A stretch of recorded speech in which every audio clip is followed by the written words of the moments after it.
भिवंडीतील इमारत दुर्घटनेची घटना ताजी असतानाच नालासोपारा पूर्वेकडील संकेश्वर नगर परिसरात शनिवारी दुपारी 12च्या सुमारास रोशनी अपार्टमेंट या 4 मजली इमारतीच्या दुसऱ्या मजल्यावरील सजाचा भाग अचानक कोसळला। सुदैवाने या घटनेत कोणती जीवितहानी झाली नाही किंवा कुणीही जखमी झाले नाही।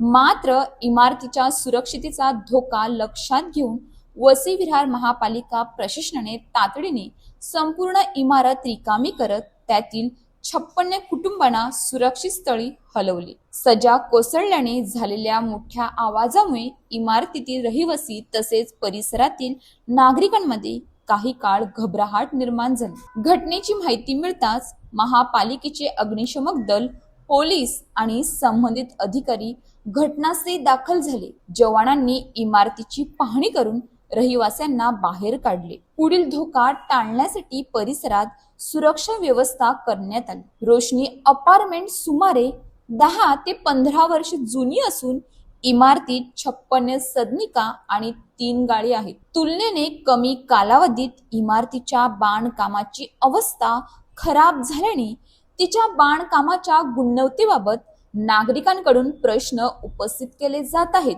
निकृष्ट दर्जाच्या साहित्यामुळे ही परिस्थिती निर्माण झाली असल्याचा आरोप रहिवाशांकडून करण्यात येत आहे। या आरोपांची अधिकृत पुष्टी अद्याप झाली नाही।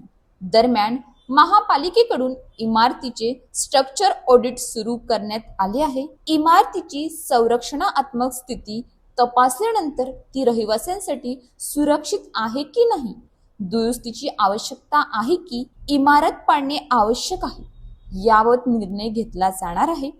विशेष म्हणजे वसई विरार आणि नालासोपारा परिसरात गेल्या महिन्याभरात इमारत दुर्घटनेची ही तिसरी घटना आहे। यापूर्वी नालासोपाऱ्यात एका इमारतीचा एका बाजूला कलंडण्याचा प्रकार घडला होता, तर विरारमध्ये एका सदनिकेचा स्लॅब कोसळला होता। त्यामुळे शहरातील जुन्या तसेच नव्या इमारतीच्या सुरक्षिततेचा प्रश्न गंभीर बनला आहे।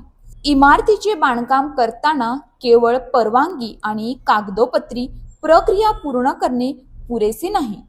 नागरिकांच्या जीवाची सुरक्षितता ही सर्वात मोठी जबाबदारी आहे।